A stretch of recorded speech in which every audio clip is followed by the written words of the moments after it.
Jadi kawan-kawan, saya akan mulai. Bismillahirrahmanirrahim. Assalamualaikum warahmatullahi wabarakatuh. Di hari ini kita akan Waalaikumsalam. membahas masalah, uh, ini kelihatan ya? Mohon maaf kalau muka saya mengganggu. Nanti saya ganti aja. Mengganggu. Ini tidak terlalu ini. Saya ganti biasa aja. Baik. Em, Teman-teman semua mungkin sadar dalam praktek rumah sakit itu salah satu tools yang paling sering teman-teman akan dapatkan nanti tentang elektroterapi. Dan elektroterapi ini mungkin tadi sudah disinggung oleh Pak Toto dalam beberapa kali. Dan elektroterapi ini akan mudah kalian dapatkan dalam berbagai hal, baik even kamu di klinik atau sakit, dan kamu akan sering mendapatkan. Dan kita berharap preklinik ini menjadi pandangan atau memberikan bekal buat kalian semua untuk bisa minimal melakukan atau mengetahui proses salah satu intervensi yaitu elektroterapi yang paling sering. Dan capaian pembelajaran pada hari ini adalah mahasiswa mampu mengetahui penggunaan arus listrik untuk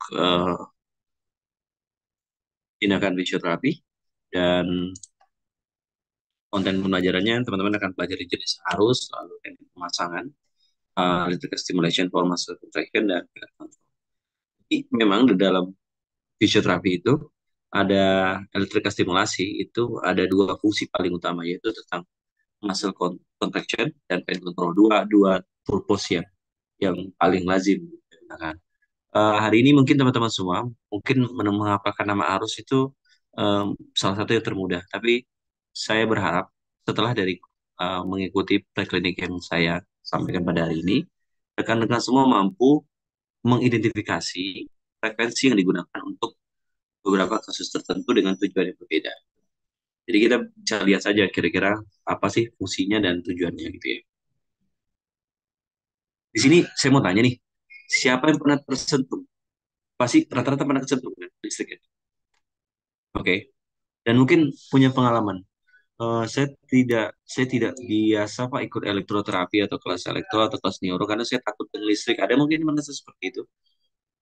Lalu apa apa apa bedanya listrik yang ada di listrik yang ada tertanam di dinding itu dengan listrik yang ada di elektroterapi? Sama-sama memiliki sentruman dan kemudian badan kita juga sebagai konduktor yang baik. Itu jadi satu pertanyaan juga. Nah, maka kita bisa mengetahui bahwasanya arus listrik yang ada itu menjadi atau memiliki efek terapeutik atau efek pengobatan. Dan fisioterapi itu memiliki hak untuk itu. Oke. Sebelumnya sebenarnya arus itu eh, hanya ada dua awal, yaitu tentang direct current dan alternating current. Jadi arus arus yang sebelah kiri ini, oke, ini yang disebut sebagai direct current. Jadi direct current itu arus dari kutub positif ke kutub negatif atau kutub negatif ke kutub positif. Itu dia satu arah dan tidak pola balik. Sehingga arus-arus ini itu akan menghasilkan kejutan listrik yang tidak bisa dikontrol karena berapa arus yang masuk itu akan diterima oleh arus yang awal mulanya mungkin sekitar berapa voltase dan berapa itu sama terima. Sedangkan AC merupakan arus alternating atau arus perubahan dan arus-arus yang sifatnya itu naik turun kan.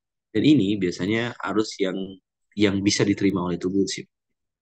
Karena dia karena dia sifatnya ada polaritas dari negatif ke positif, sehingga kita tidak memerlukan antara mengetahui mana kutub positif dan kutub negatif. Dan terakhir adalah arus yang disebut sebagai pulse current yang kalian dapati nanti di rumah sakit ataupun alat yang kita miliki termasuk dalam pulse current.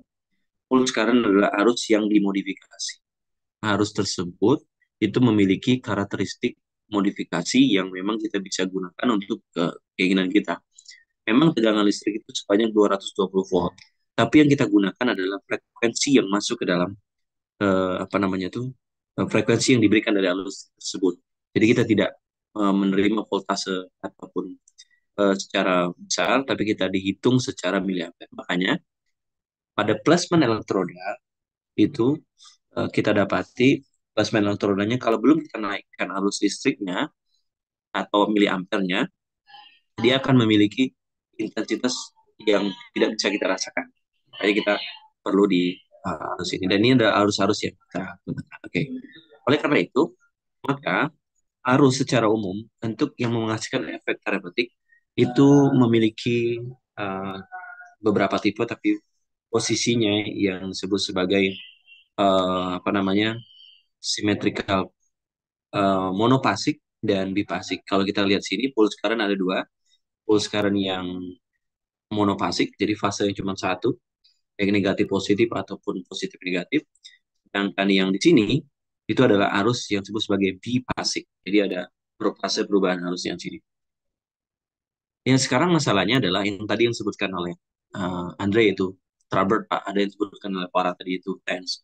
Itu adalah nama-nama atau kalau istilahnya kalau saya bilang harus itu brand tertentu, nama-nama yang sudah terpatentkan yang memiliki modifikasi arus dari bifasik dari pulse current tadi.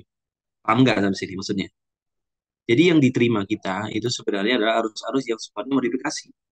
Jadi arus-arus tersebut itu sudah ada yang sifatnya sama antara yang yang sebelumnya. Jadi fase pertama, fase kedua dia sama. Ada juga yang termodifikasi di sini.